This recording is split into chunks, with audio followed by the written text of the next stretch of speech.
Good evening or good morning, wherever you are in the world. I'm Tan Xiaojin, and I'm moderating the 10th YouTube session of the 8th fall edition of our Read for Pixels campaign. Through Read for Pixels, the Pixel Project is collaborating with 11 award-winning best-selling authors to raise awareness about violence against women and to raise funds for the Pixel Project to keep our efforts to end violence against women alive and kicking. We'll be telling you more about the Read for Pixels fundraiser, which has lots and lots of exclusive author goodies a little later in the session. You can find out more about the Pixel Project by visiting www.thepixelproject.net. Now, we have a very special guest for today's live Read for Pixels discussion and Q&A session, the fabulous mystery crime and horror author, Tori Eldridge. And here she is. Welcome to Read for Pixels, Tori.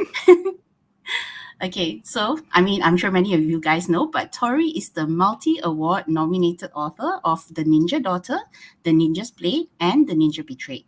Her shorter works appear in anthologies and the inaugural reboot of Weird Tales.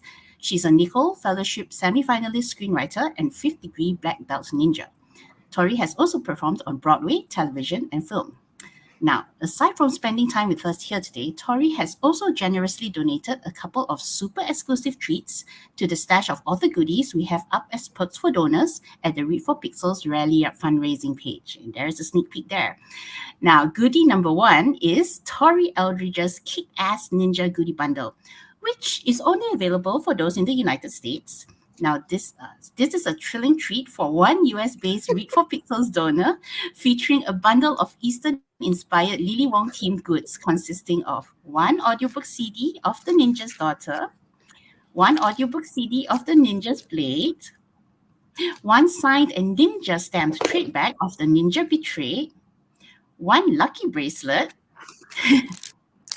there we go, and one packet of tea, which you can have while listening to your audiobooks. Oh, let's make it 2 packs of tea. 2 packs of tea. Thank you. You can never have too much tea. True, exactly.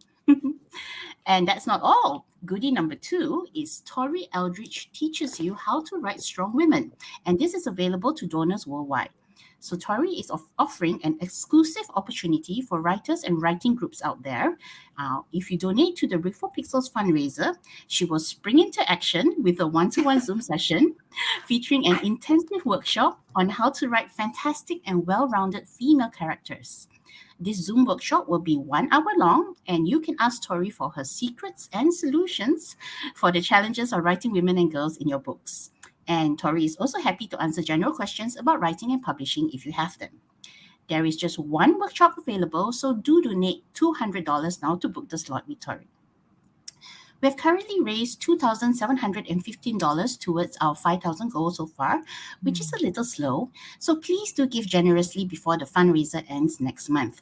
All funds go towards the Pixels Project's work to help end violence against women. Now, if you're watching this session on YouTube right now, you will also be able to ask Tori questions live.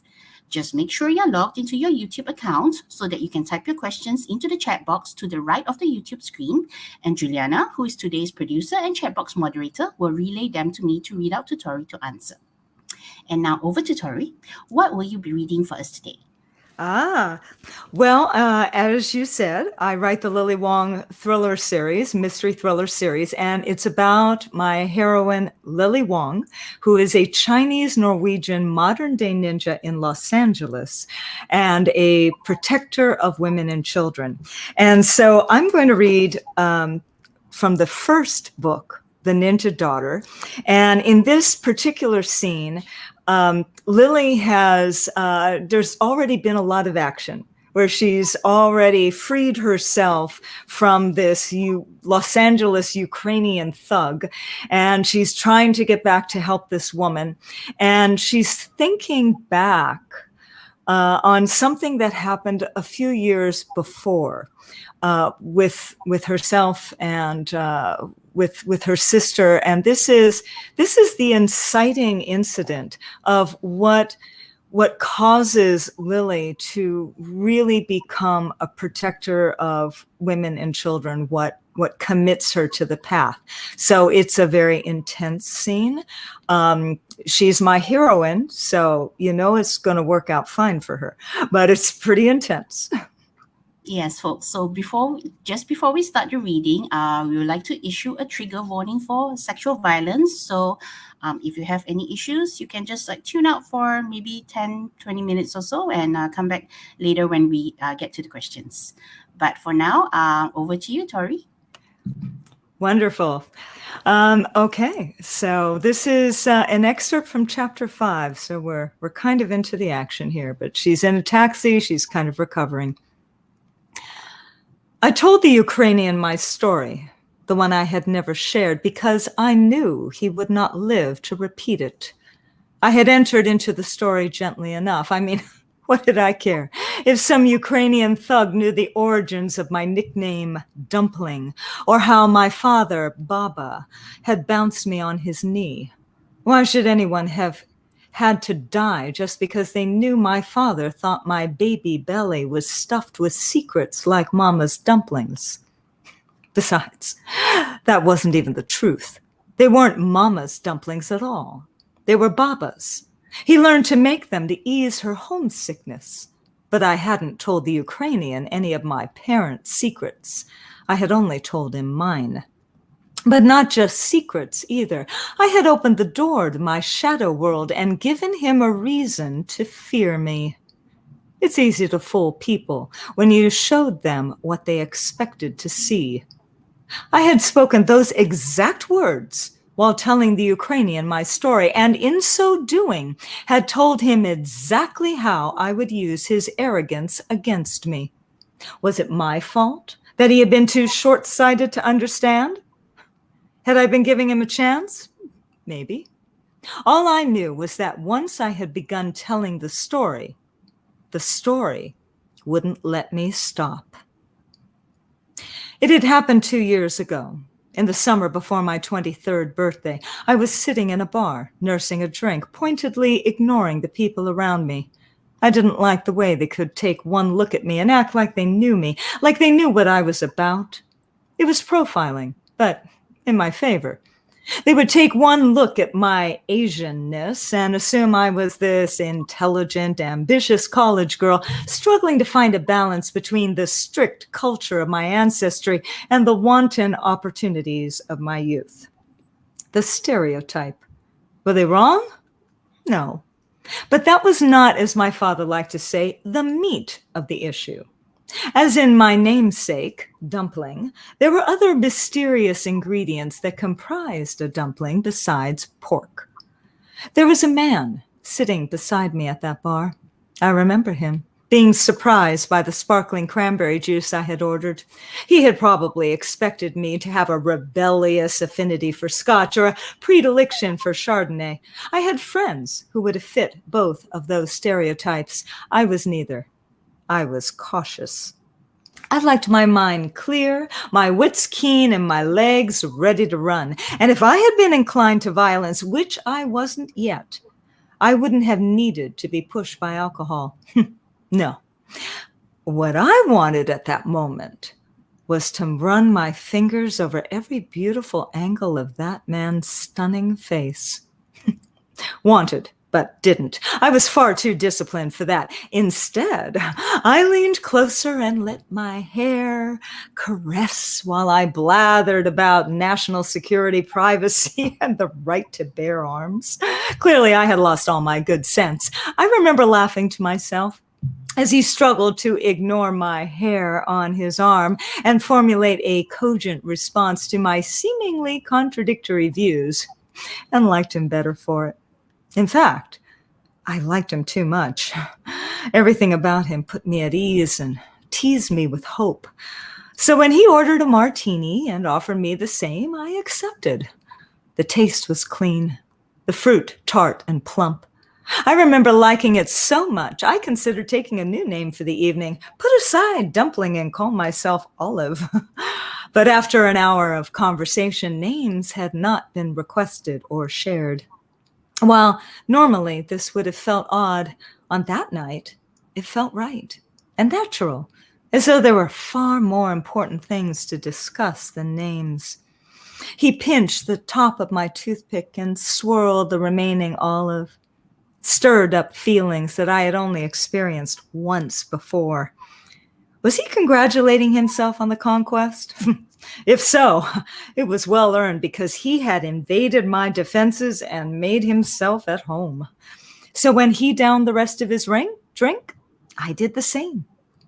"We can go," he said, and waited for me to rise. He followed behind, protectively, like a gentleman. It had been a long time since I had allowed a man to do that.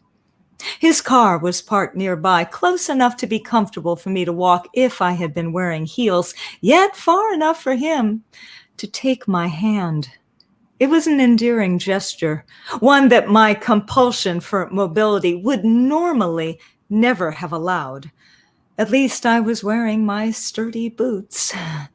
I hadn't forgotten all of my good sense, although with the sensual breeze and the warmth of his hand against mine, I was starting to have a hard time remembering why I thought that might be important. When we arrived at his car, clean, sporty, not excessively expensive, he opened my door and waited for me to fold in my legs. I could feel his admiration, and I understood it. My legs have always been my strongest feature.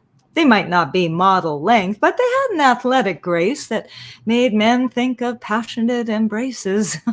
Or so I had once been told by a would-be suitor who never had the privilege of helping me in a car.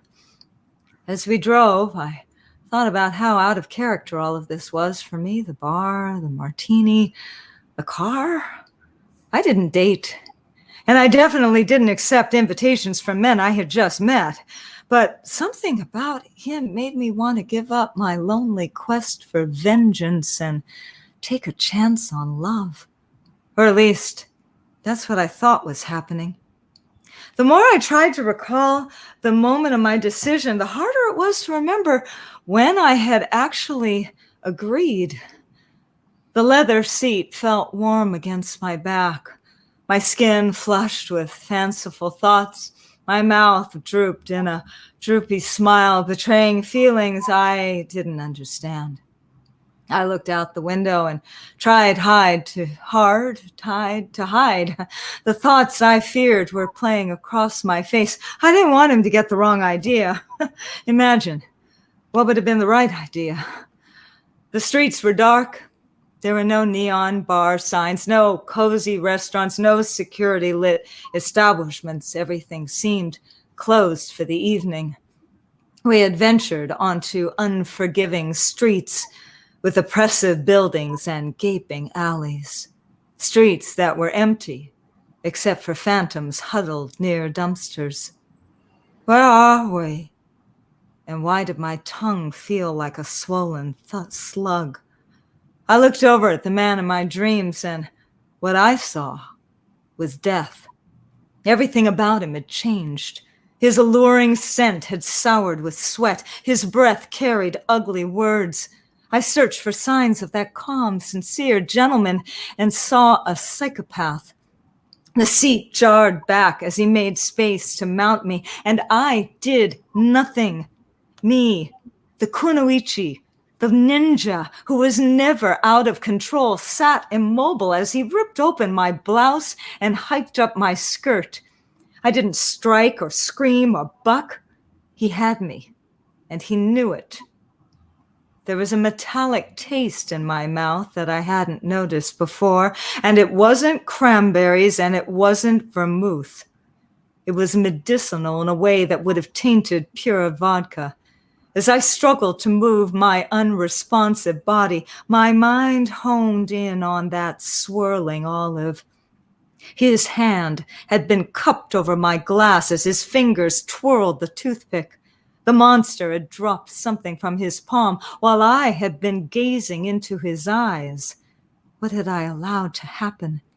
My arms hung limp, one beside me, the other perched against the door as he petted my hair and told me how long it had been since he had a China girl like me.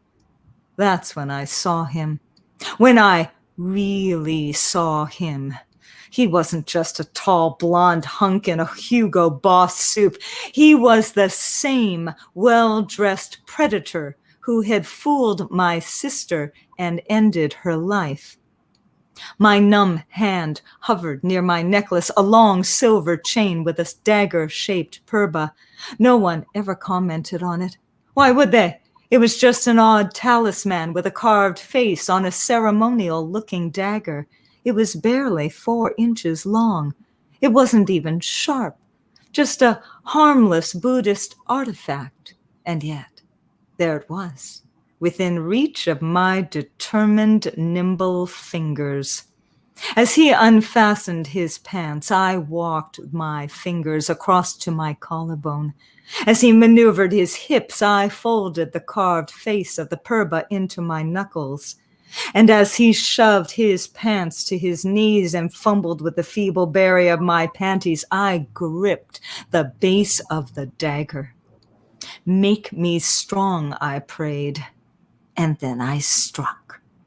He dropped onto my lap and slapped my face on the way up to clutch at his throat, but there was nothing there to grab. I had removed the dagger and had continued my attack. I was gaining control over my arms and using both to distract and deflect, making it hard for him to understand which hand was inflicting the damage.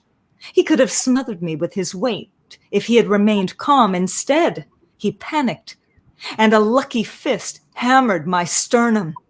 The pain was stunning. I grabbed for my chest as if to hold it in place so the broken plate wouldn't move.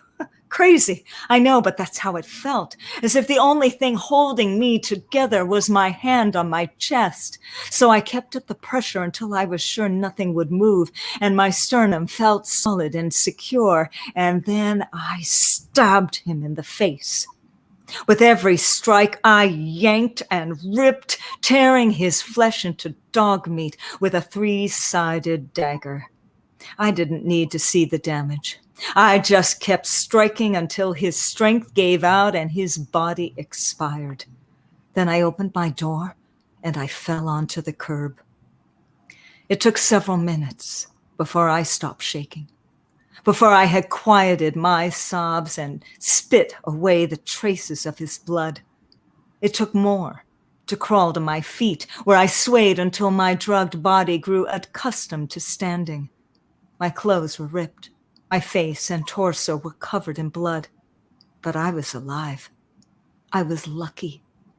I had spent years trolling for the man who had raped and murdered my sister, with only scant descriptions from eyewitnesses to guide me.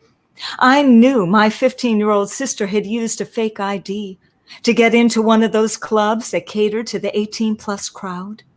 I didn't know if she had done it before. Had she gotten scared? Had her friends ditched her? Was that why she texted me? To come and get her? I'd never know. I'd never responded. I had abandoned Rose when she needed me the most, and all I could do after her death was hunt down her murderer. Oh, I played bait in every underage haunt I could find and searched for the tall, blonde, 20-something man with a strong jaw and predatory eyes and out-of-place suit the witnesses had described. I had felt certain I would recognize his ill intent when he came to prey on me. I was wrong. I had fallen to his charms just as my sister had, and had come close to suffering the same fate. As I staggered away from that car and into the alley covered in my sister's killer's blood, I made a promise to always remain vigilant and never accept what was presented.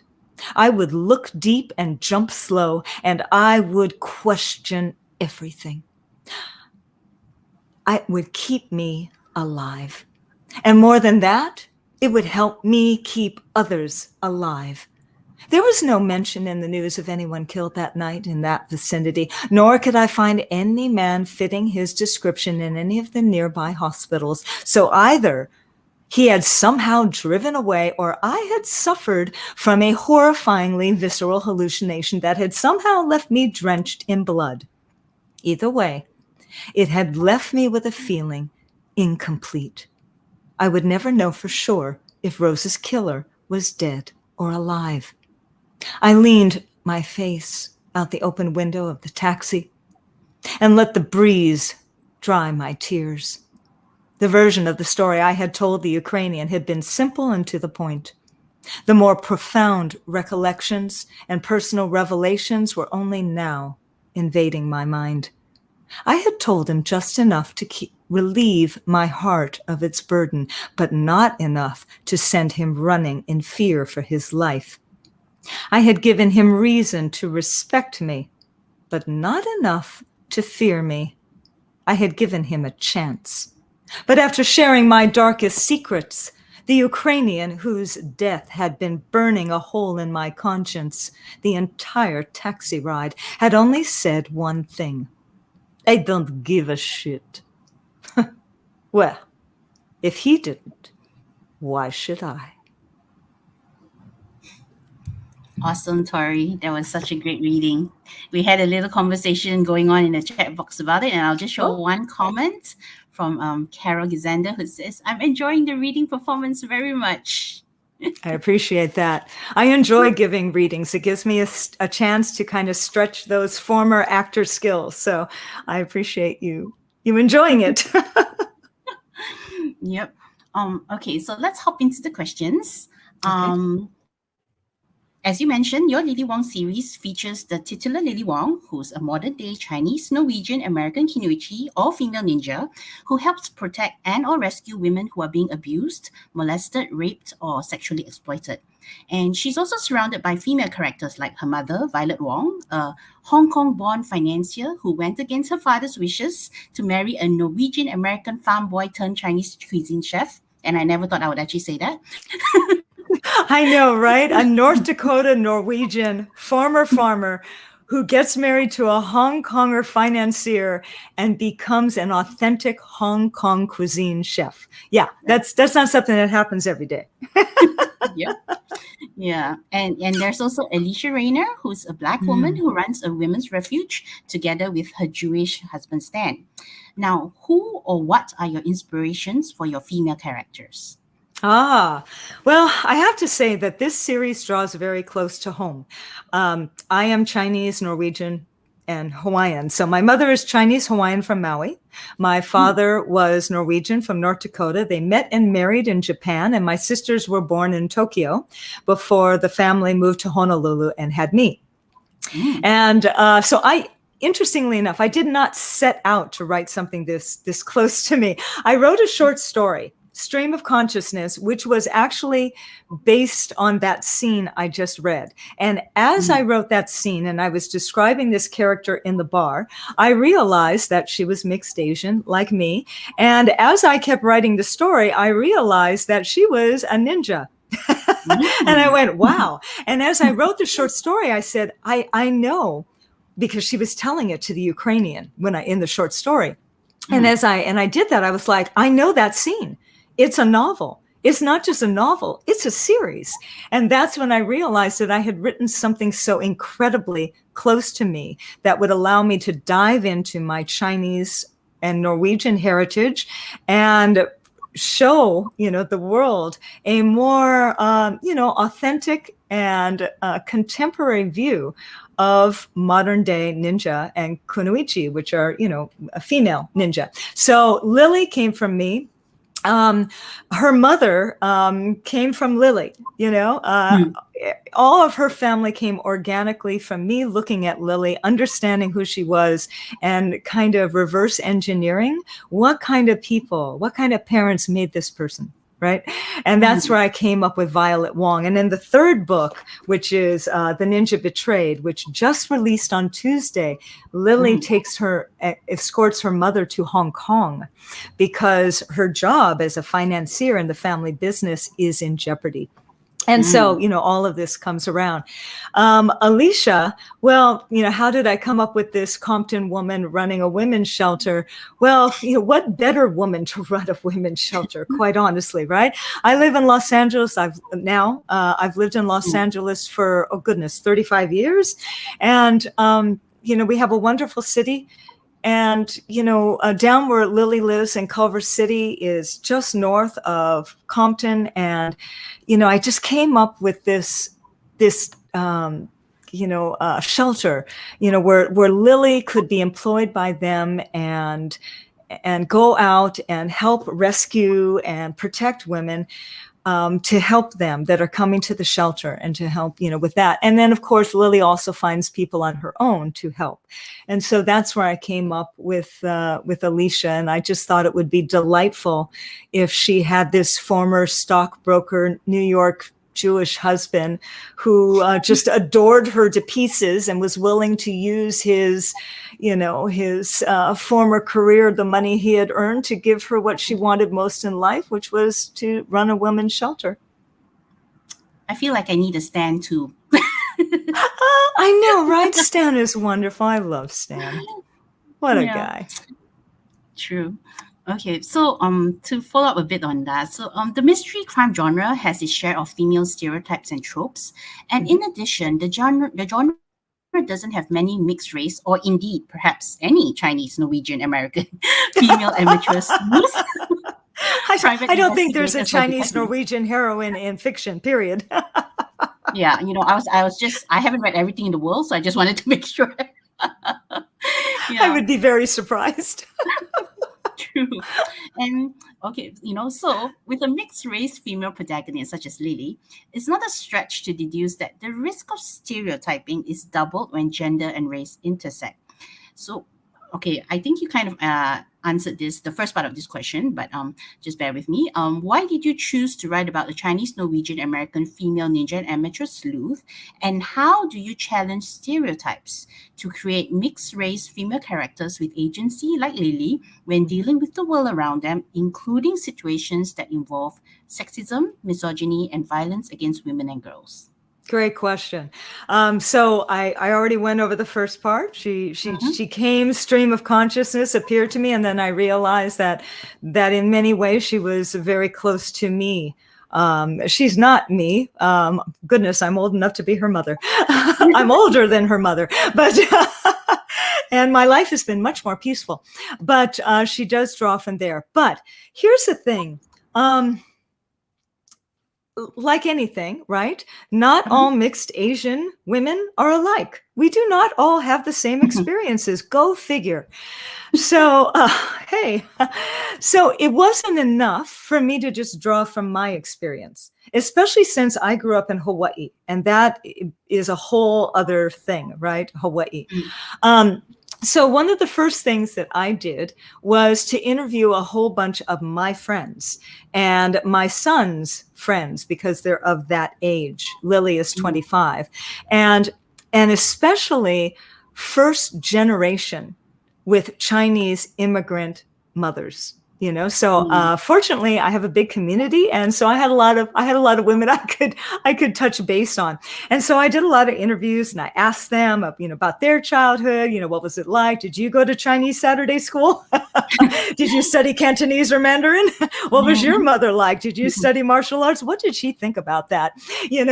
What was your parents, this and that and the other thing? And as you might expect, there were some cultural overlaps, a lot of things that we all had in common.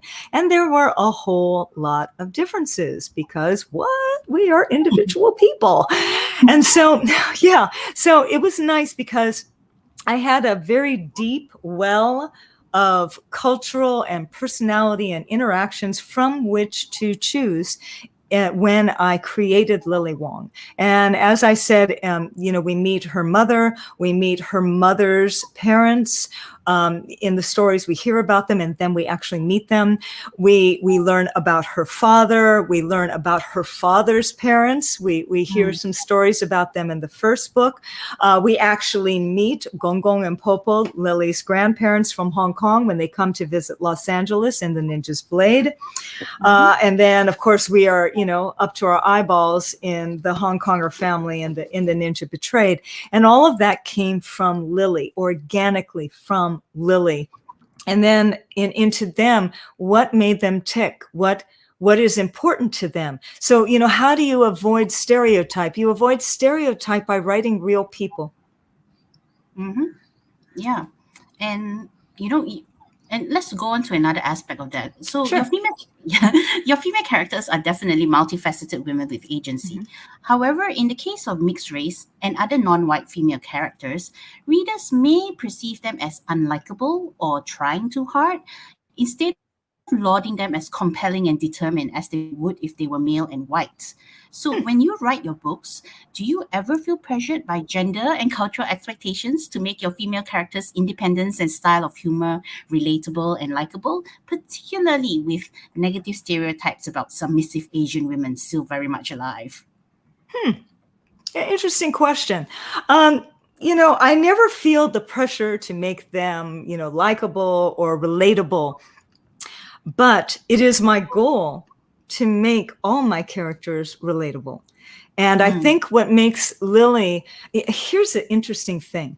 My readers are men and women and older and younger and martial artists and, crochet club. It's astounding. All the readers and how different they are, and from all the different places they come, and the gender especially. I have so many male reader fans of Lily Wong, and I have to think that it's because of the relatability of, I think, the relationships. Yeah, because the interesting thing about this series is there are three objectives that I balance equally, which is unusual. You mentioned about going against trope.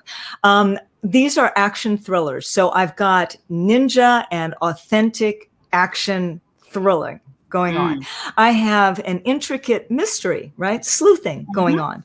And then I have this very deeply layered cultural complex family dynamic, the kind of thing you normally only get in literary fiction or historical fiction. And I've dumped it into a fast-paced action thriller mystery. So, I'm balancing these three things. So in those relationships with Lily and her parents, Lily and as Alicia, Lily, and in the first book, this intriguing assassin who's also this, enigmatic and mixed Asian person, and all these relationships, I think, whether you're, an 80-year-old grandmother or a 15-year-old, teenager coming of age, or, a military guy, or a woman in business, there's a character to relate to, and relationships that feel familiar, no matter how unique the specifics are to Lily's Chinese, Norwegian, Japanese martial art thing, that the underlying themes and relationship issues are common to everybody.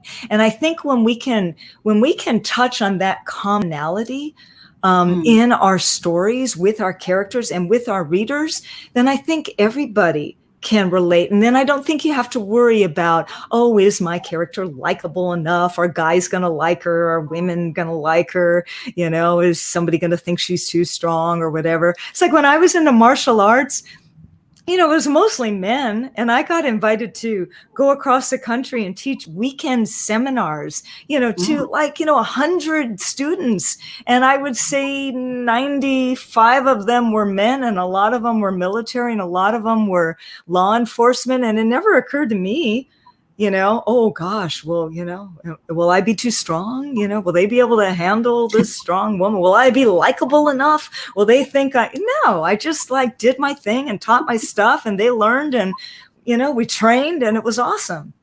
Yeah, I'm sure. If only everything in life was like that. I know, right? Yeah, it would be. Treating people like people. I don't know. Go figure.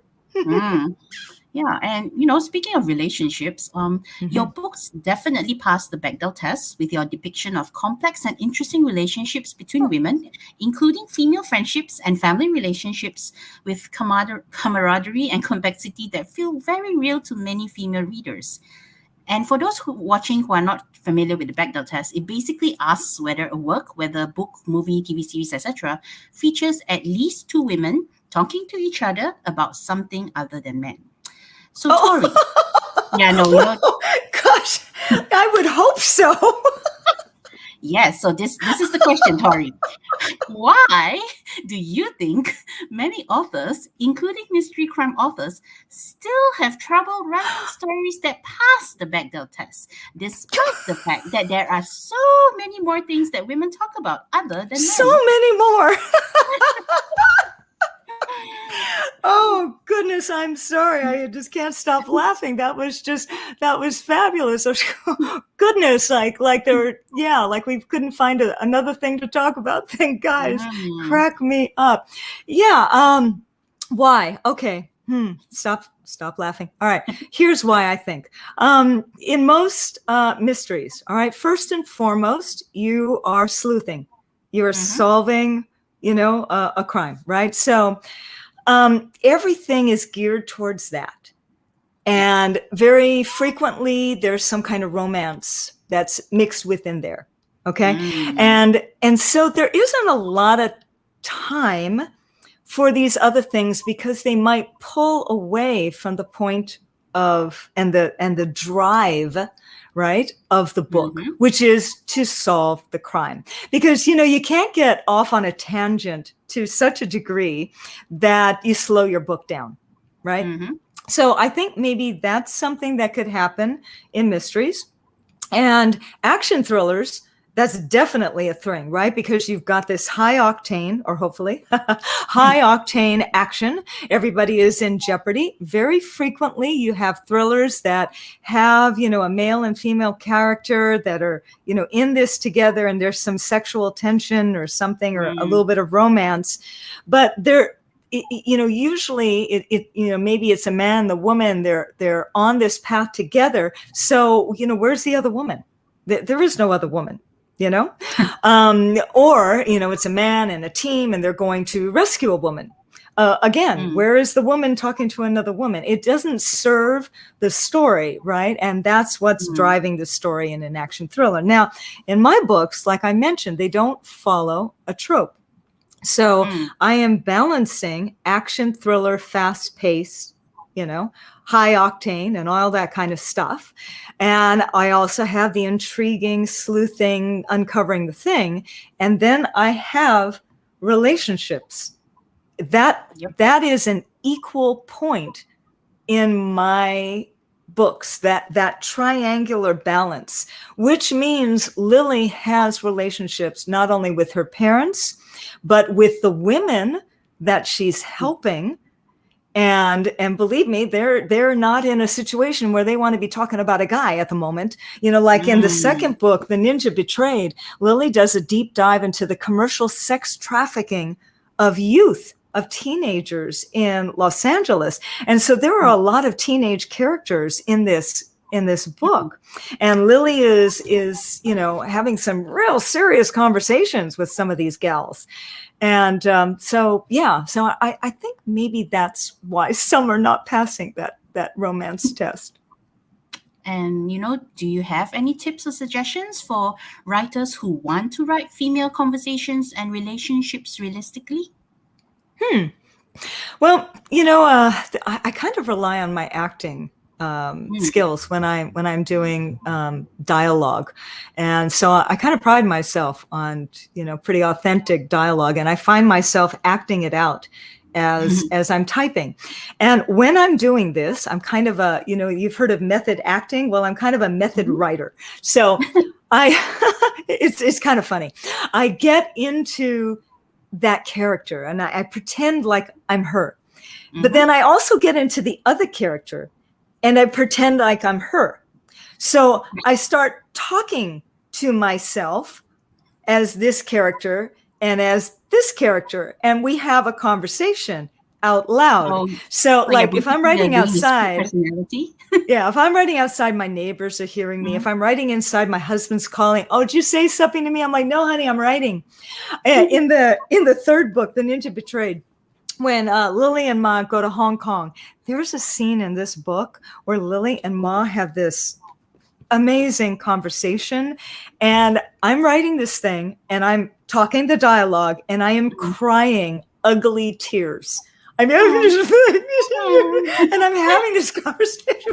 So I don't know. I don't know if this is going to work for anybody else, but that's what I do. That's what I do. Yeah, I don't So know. you're channeling various personalities.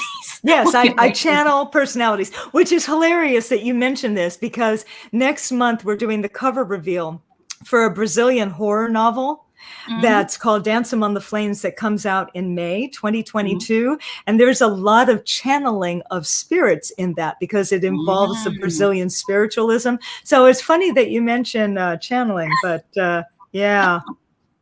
So I'm visualizing you channeling a character, channeling a spirit. Yes, that's exactly what happened. You should see me writing fight scenes. It's hilarious. Well, I hope your computer has never suffered any accidental injuries. No, and fortunately, I haven't either since I'm fighting with myself. But every now and again, I walk into my husband's office and I'm like, can I borrow your neck? Which, by the way, used to be a lot scarier when I was actually training and teaching because it usually ended up involving pain. But now that I'm only writing, he's like, yeah, because he knows I'm just trying to figure out, what my hands look like so I can describe it. Oh, God. It's silly. It's fun over here in the Wow. Eldridge household. It certainly sounds like it is. And okay, kind of hopping into so we're going into a set of questions that revolve a bit around violence, so a bit appropriate. So books and stories in the mystery crime genre usually involve some kind of violence, including violence against women. And the Lily Wong series in particular has focused very specifically on violence against women to date, including domestic violence, rape, and commercial sexual exploitation of minors, as you mentioned earlier. Now, rape and sexual assault, or at least the threat of it, are things that are present in many mystery crime novels and are often a major plot driver. Do you think that there is a difference between how male and female authors in the genre handle rape, sexual assault, domestic violence, and prostitution? Yes, I do. Not that men can't write it well. They can, but it requires a degree of sensitivity and empathy that is difficult, I think, when you're not a woman. The thing about me when I'm writing these novels, first and foremost, they are intended to be empowering. So nothing. You'll notice that scene that I read. That is the most intense scene of that kind in the series. And you'll notice that I hope I kept you safe. You, the reader, I kept you safe. And it's because I don't, I want to set the scene and I want to show the severity of the scene, but I want to avoid anything that has the possibility of titillation with violence or that goes overly long when it comes to describing those certain things. It's always, all the Lily Wong books are first person from her point of view. So you always have this empowering voice through it. She is always there in the scene. And, so whether it's happening to her, on some level, she's going to be okay, right? She is the heroine of my series. She's going to come back. And she's a bad, Mama Jamba, ninja, very capable woman. So I'm not going to let something like that happen. Now, when it comes to others, I never do any kind of description of that sort of thing happening to anyone else. I put them in a dangerous situation that she is rescuing them from. And so you're coming at it from her point of view, which is empowering. And then when I'm talking about anything to do with domestic violence, I have friends who, one in particular, who is an advocate for survivors of domestic violence, having been a survivor of domestic violence. And also there are, other people that I speak with and I have in my circle who work with women and with teenagers. And the thing is that it's not cut and dry. And so sometimes I'll read in books and it's like this cut and dry thing. And it's like, wow, dude, you really don't understand the nuance of this situation. You don't understand that it can be perhaps more dangerous after she leaves. It can be perhaps more dangerous at, and there are times where, there's a scene where, Lily is talking to a woman who she thought she saved from this situation, who went back to her husband. And, Lily is, she's trying to talk some sense into her. She wants to help her, but she also understands that it is not her timing. And it is not her place to dictate the timing. It is her place to hold space, to hold safe space, and to be there in case that character in this story, in that scene, made the choice to leave, that Lily would be there. And so these are the kinds of nuances that I think are very difficult to understand unless you really, have friends who have been in this situation. You yourself have been in this situation. You yourself are an advocate. You have friends who are advocates, and you are very familiar with this kind of material.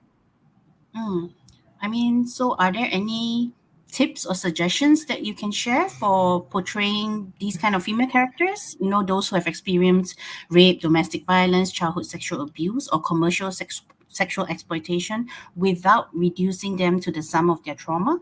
Yeah. Research. It's really important. Interviews. And you can interview directly, or you can watch interviews on YouTube are tremendously important. When I do a lot of research, and very often my books begin with research. When I was writing The Ninja's Blade, I knew I wanted to take a deep dive into that issue. And then what I did was I researched for a month.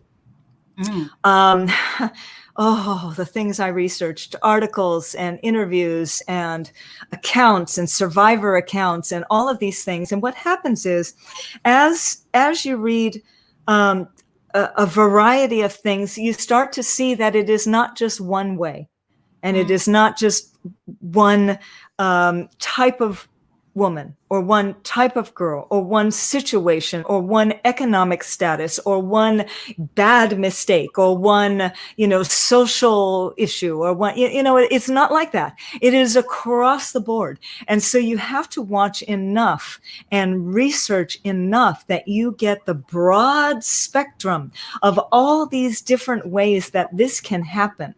And from that, I found the characters, and they appeared to me so that I could show all these multitudes of ways in which, for that book, girls got sucked into this life. And because I did that, they're real. The girls are real, or the women are real. I mean, I'm not just taking a trope. It's like I've researched, like I did with the Asianness, right? I researched all of this stuff. So I had this big pool from which to draw and create characters. And I think when you're willing to do a deep dive into that and not just go on what you think you know, then I think you can find deep characters. Awesome. Okay, so in 2018, the Staunch Prize, which is an award set up to recognize crime and thriller novels without violence against women, was launched and faced criticism from major crime novelists like Val McDermid, who believe that as long as there is violence against women in the world, it should be reflected in fiction. Now, what is your take on the idea that mystery, crime, thriller books can work without some form of violence against women? Do you think it's feasible given some of the long-standing genre conventions and tropes? Well, obviously, because I'm doing it. I think it depends. I think the trope comes in, and the reason why that award began is because women were being used as this victim to save. And that's basically what they were. And so they weren't real people. They weren't complex individuals. They didn't have any agency. They were a device, a plot device. And they were a titillating plot device. And that's where women got angry. That's where women, said, I'm sorry, excuse me. we are not just a titillating, useless, wimpy plot device so that your readers can, go, ooh, that's, wow, that's very this and that. And, no, I'm sorry. No.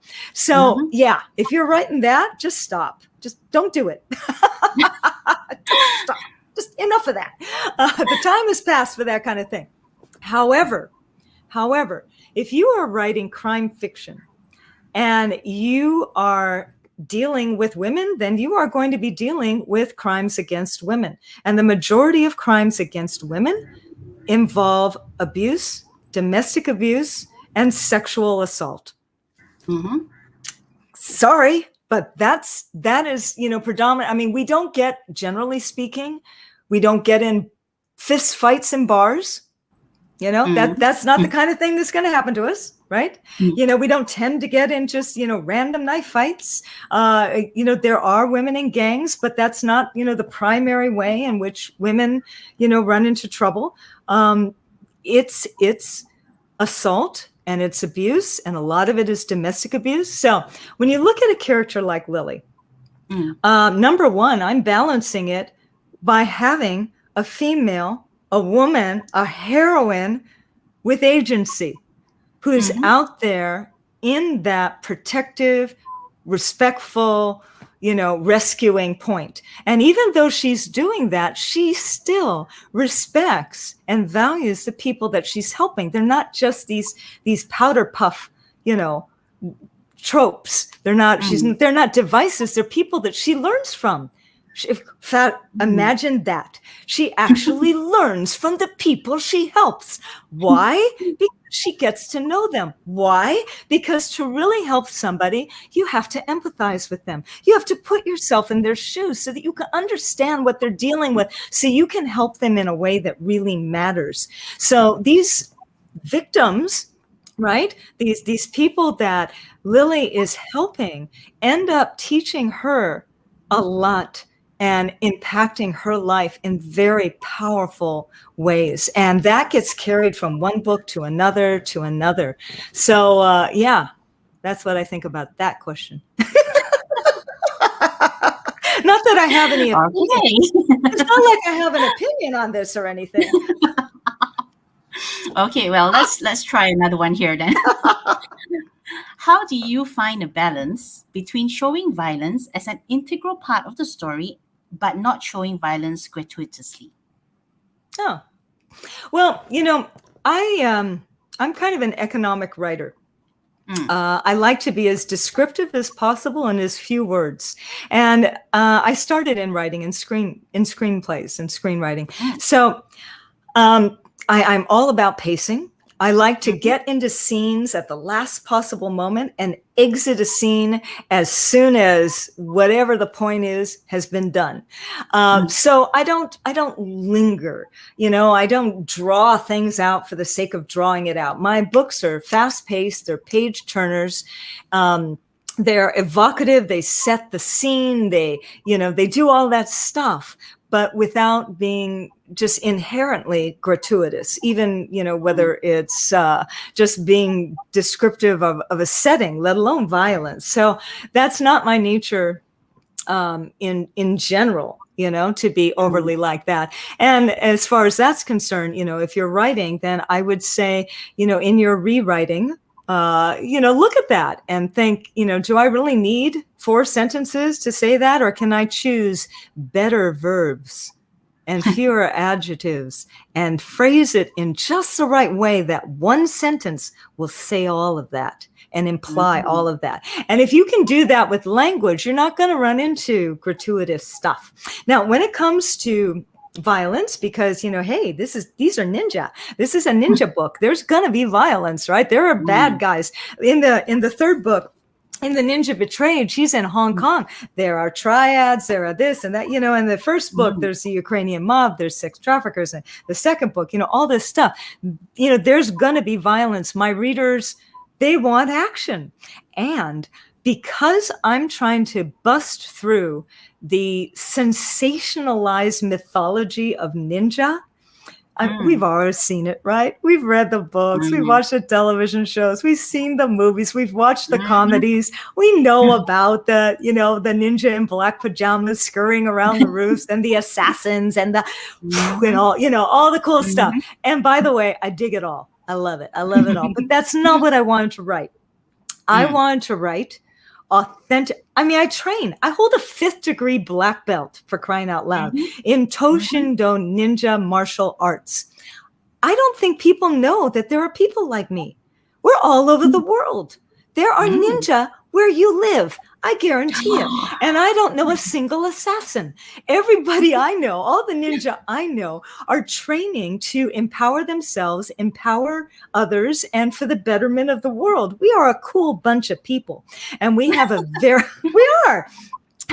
Yes, we are. And we have a very interesting art. And it's unusual, and it's got a lot of strategies and technique and a lot of really cool esoteric stuff that came in from China through the Tendai Buddhism and meditation practices and all this. Really, Lily's got this home dojo in the middle of her apartment with this Kamidana god shelf and, all the Shinto priest stuff, and she meditates every day. There's a lot of really cool stuff that y'all don't know about.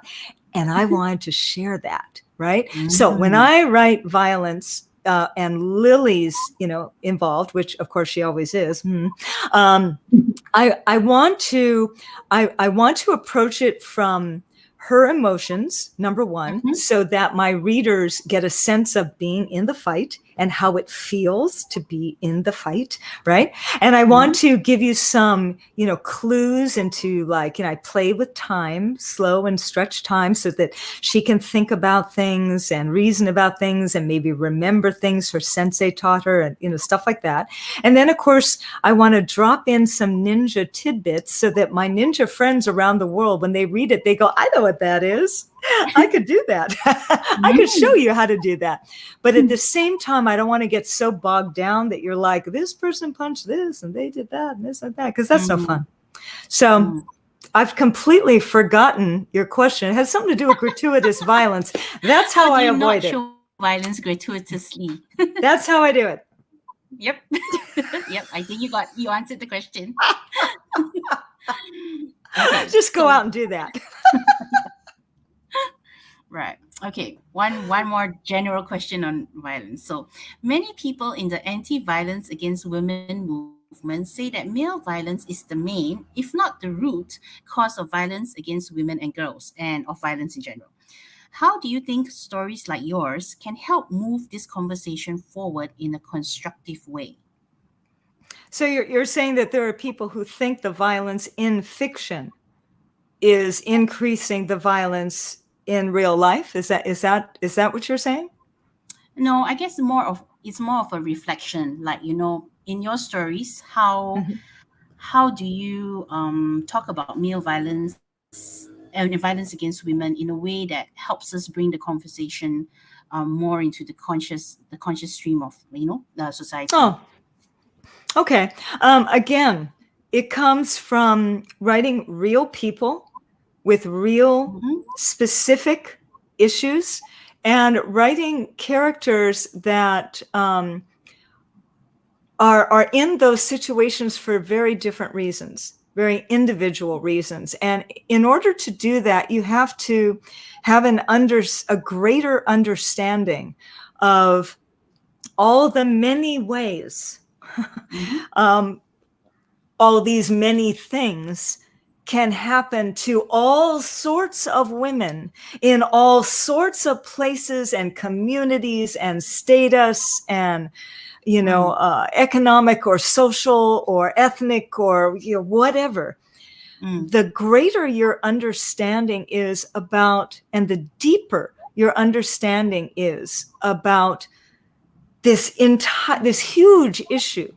And the more you take the time to understand and hear the stories of individuals and empathize with them, I think the greater the chance is that we can then pass that along onto our readers and have them go, oh, Oh, Mm, yeah. You know what? I relate to that.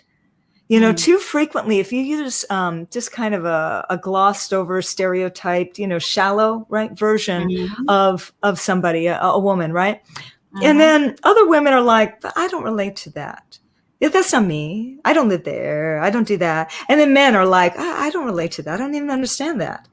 mm, But every person, right? mhm, mhm, Everything we feel and experience, if you come down from the specifics to the core of what is at going on, mm, everybody relates to the core. mm, What is at the core? For instance, fear, right? Everybody mhm, relates to fear, doubt, self-doubt. Everybody relates to self-doubt, questioning, guilt, um, obligation, responsibility. We relate to core themes: love, loss, loneliness, desperation, despair. We mm, relate to these things: need, desperation. And so no matter how specific it is, a woman in this situation, in this community, happening like this, mhm, if she's deep enough and you can write about what's going on at a core level, a man in another country at another age is going to absolutely relate to her. mm, It's that commonality, I think. mm. We're all human in the end, yeah? Yeah. Yeah. Mhm. Yeah. Okay. All right. Now I promised you a parenting question. Oh, So I as love I said, parenting questions. I am a parent and a grandparent. yes. So parents are usually the most influential role models in a person's life. And so as a mother and a grandmother, what do you think parents can do to help prevent violence against women and girls in future generations and to get boys involved in helping to do so? Yes, because it's on both sides, isn't it? Mm-hmm. Okay, so I have sons and I have a granddaughter. And one of the things that I love watching my granddaughter, her perspective with my granddaughter, I think Mm-hmm. is so interesting and so wonderful, is that even from an early age, my granddaughter is only 9 months old, but right from the start, she's Mm-hmm. teaching her agency. Mm, She doesn't just walk in a room and pick her up, mm, and nor does my son. She walks in the room and she talks to her and she says, "I'm going to pick you up now." Okay. mm, And then she picks her up. There isn't this sudden anybody, some big person can just walk in and pick me up, or walk mm. in and do this with me, or walk in and hug me. You know, Yes. what Yes. is that about? And we need to start teaching our girls and our boys too Mm, at a very, very young age. My granddaughter is only 9 months old, and my mm, and my daughter-in-law was doing this since she was an infant. And they mm, continue to do this, is to teach them agency and to treat them with respect. mm, And what I mean by that is, um, give, not doing things in a sudden way, understanding, like my generation, my parents with me, when I was a kid, it's like, they were parents, they knew best. I was a kid, this is how it is, whatever. mhm, And when I mhm, was a parent, other parents around me used to ground their kids and all that. Did mm, something wrong, you're grounded. I never grounded my kids. I never did. I talked mm, to them about what went down, what I didn't like mm, about what went down. And it always turned into a lesson. And mm, usually the lesson came down to responsibility, mm, their responsibility for something, and their interaction with somebody else, and helping them to understand the empathy and to empathize with the other person, usually a kid, right? That they had hurt or they'd taken their mm, sandcastle. It would turn into this big lesson thing about empathy. My eldest son always says, "Yeah, boy, did you drive home the empathy lesson." And I'm like, "Yeah, are you sorry?" And he goes, "Nope. No, I'm not. I'm not sorry." So we mhm, need to teach our kids. We need to teach them respect. We need to mhm, teach them agency, and we need to mm, teach them empathy. mm. Amen. Okay, so we have a question from a reader. It's kind of unrelated, but I'm just going to pop it up here. Okay. So Misty306 asks, your Goodreads profile states that President Barack Obama was your schoolmate. What was he like? I'm sorry it's not related to books, but how many people can say that? I know, right? Oh my gosh. So first off, we called him Barry. It took me a while to find out, like, when before he ran for president, right? When he just kind of popped up with that, speech that he gave at the Democratic convention or what have you. And everybody was calling this guy Barack Obama. So it did not occur to me that this was Barry. Okay, number one, it didn't occur to me. And in high school, he was a little beefy, right? And when Barack was doing that thing, he was real slim, and kind of angular and stuff. So I didn't like piece it together. And then, but I'm like, my class, we had 412 people in our class, and there's at least 200 of us connected on Facebook, probably because of Barry. Because we bonded together because, oh my God, this is so amazing, right? But also because we were really tight as a group, as a class. We had a really great class. And so it wasn't until some of them, started, oh yeah, we're going to we're going to Washington for the inauguration, and well, no, I figured it out earlier than that. But they were on his they were on his team helping him get elected. And I'm like, holy cow, Barry is Barack. This is awesome. This is wild, but what was he like? He was a real cool dude. He was really mellow. He was really friendly. He was really nice. Out of 412, he wouldn't have been in the top 200 that I would have thought would have been president of the United States, for crying out loud. Quiet ones, isn't it? That completely surprised me. But thanks for asking, Misty. I think that was pretty funny. All right.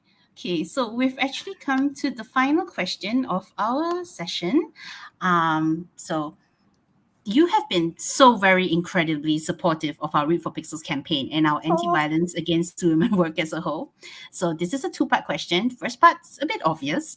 Why do you support the cause to end violence against women? I am all about empowerment. My parents raised their daughters to be empowered people. And in everything that I've done, I've been given agency and responsibility and been told to get out there and do it. And that was a very valuable experience. And then I got into the martial arts. And then I got into Toshindo and the ninja arts. And in the ninja arts, we use our physical strategies and we apply them to emotional situations, right? So that these strategies can apply in physical altercations, but also emotional situations, even with our family or our bosses or at the grocery store or, in road rage or whatever. And I wrote a book and I started called Empowered Living, a guide to physical and emotional protection. I used to give workshops on empowerment to people in general and to women specifically. And so this has been something that's been a focus in my life for decades before I ever even thought of writing, this sort of novel and before LILY Wong popped into my mind. So when I, heard about the Pixel Project and your efforts to stop violence against women, well, I mean, my goodness. Yes, absolutely. Had to be a part of it. Yay. And what do you think authors, specifically authors, can do to help with the cultural change needed to eradicate violence against women and girls? Write real people. Right? Real women, real complex, deep, multi-layered, individual women who have agency. Even if they're in a predicament where they are a victim in something, we still have a degree of agency and we have complex issues. So you want to help? Write real women. Awesome. Okay, so I'm going to put myself back on. Hi, everyone. So thank you so much, Tori, for your great answers. And thank you to everyone out there for tuning in. So I just want to remind everyone that Tori has not only generously spent her time here with us today, but has also donated a couple of super exclusive treats to the stash of author goodies we have up as perks for donors Oh, at the Read for Pixels Rally Up fundraising page. Now that's part of goodie number 1, which is Tori Eldridge's Kick-Ass Ninja Goodie Bundle, which is available for donors in the United States only. So this is a thrilling treat for one US-based Read for Pixels donor, featuring a bundle of Eastern-inspired LILY Wong themed goodies consisting of, as you just saw, one audiobook CD of The Ninja's Daughter, one audiobook CD of The Ninja's Blade, one signed and ninja stamped trade bag of The Ninja Betrayed, one lucky bracelet, and I believe it was originally one packet of tea, but I think, Tori, you promised to up it to 2 packets of tea. we must have more tea. Always must have more tea. Yes. And that's not all. She has another goodie, which is Tori Eldridge teaches you how to write strong women, and this is available to donors worldwide. So Tori is offering an exclusive opportunity for writers and writing groups out there. If you donate to the Read for Pixels fundraiser, she will spring into action with a one-to-one Zoom session featuring an intensive workshop on how to write fantastic and well-rounded female characters. This Zoom workshop will be 1 hour long, and you can ask Tori for her secrets and solutions to the challenges of writing women and girls in your books, and she has provided many of those in our session earlier. And Tori will also be happy to answer general questions about writing and publishing if you have them. There is just one workshop session available, so do donate $200 now to to book this awesome slot with Tori. There are also plenty more author goodies available from authors and publishers, including Roseanne A. Brown, Eric Nunali, Sam Hawk, Derek Landy, Arkady Martin, Sarah Reese Brennan, Jeannie Lin, Julie Chaneda, Paul Tremblay, Sebastian de Castel, Dutton Books, and Tangle Publishing, and more. New goodies will be released every week throughout this September. We have currently raised $2,715 towards our $5,000 goal so far, which is a little slow. So please do give generously before the fundraiser ends next month. All funds go towards the Pixel Project's work to help end violence against women. Now let me share something so that you know where to get these awesome things. So here we are. You can donate for the goodies via Rally Up, bit.ly/R4P Rally Up 2021. Bear in mind that this is case sensitive, and you can find out more about Read for Pixels at bit.ly/Read4Pixels. Okay, now we do have this year we also have something very special to share with you. Let me get my other slide up. And here we go. So, right. The Pixel Project is proud to share that our very first charity anthology titled Giving the Devil His Due, which is kind of like a Twilight Zone meets Promising Young Woman short story collection, was released on September 1st.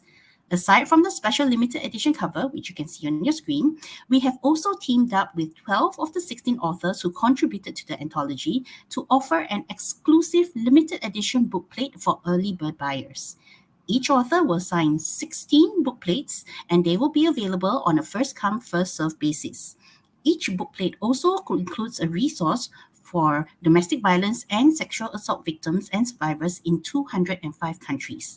So if you know someone who has or is suffering from domestic violence or sexual assault, buying this book for them might be a gift in more ways than one. So for more information on the anthology and how to score a bookplate, visit bit.ly/Giving the Devil His Due. And you can order the anthology either in ebook or paperback form from major booksellers worldwide, including Amazon, Kobo, Google Play, Book Depository, and more. All net proceeds from the anthology will go towards keeping the Pixel Project's campaigns, programs, and initiatives, such as this one, alive and kicking. To find out more about violence against women and what you can do about it, visit the Pixel Project's website at www.thepixelproject.net. Now, Tori, I believe you have some announcements for us? I do. Right now, I'm on a book tour, a virtual book tour. So, The Ninja Betrayed just released on Tuesday, and even though it's the third book in the Lily Wong series, you can enter Lily's world through The Ninja Betrayed. She and Ma go to Hong Kong at the height of the 2019 pro-democracy protests. Her mother is under corporate assault for the Hong Kong finance business. And there's a bit of romance in this one because the guy that her mother and grandparents have been setting her up with in the first two books, Daniel Kwok, happens to be in Hong Kong on business. So there's intrigue, there's mystery and action. There's romance, which, by the way, for a ninja, this ninja is scary. She has a lot of issues. This is not like, oh, sweet romance. She's got some serious issues that she's got to overcome. So I don't know how it's going to go with her and Daniel. So, you'll find out. And there's food. There's always a lot of food. Oh my gosh. And Hong Kong is just amazing. I went to Hong Kong. My son and daughter-in-law and granddaughter were just in Hong Kong for the last month and a half visiting my in-law extended family over there. And so I got the insider view of Hong Kong. And that was something that I really wanted to share, especially in light of the pro-democracy struggle that's going on there. So anyway, I am on book tour, which means I have a lot of virtual events and stuff. And so I would love for you to join them. You can learn all about that on my website, torieldridge.com. If you go to the Connect page, like Connect with Me, you will find my upcoming events. And if you go to the Readers page, I have a Readers page, there's book club kits for all of my books. And there's also videos of me actually doing ninja stuff. And there are recipes and dreamcasts. I know, right? Wow. And all this kind of stuff. So there's like really fun stuff on my website, torieldridge.com. And I love engaging with people. So find me on Instagram, writer.tori. Find me on Twitter, Tori Eldridge. Find me on Facebook, Tori Eldridge Author. And stay tuned because next month I'm going to do a cover reveal for my new Brazilian horror standalone, Dance Among the Flames, that comes out May 24th, 2020, about, here we go, another amazing female character. This one is a desperate mother who rises from the slums of Brazil to become a powerful Quimbanda priestess. And it has some deep themes, or she challenges gods and abuse. And oh man, it's a dark story though. I gotta tell you, it's dark. Oh, baby. So anyway, you want to learn all about that and stay tuned, see what's going on. The cover for that one is gorgeous. So torieldridge.com. Awesome.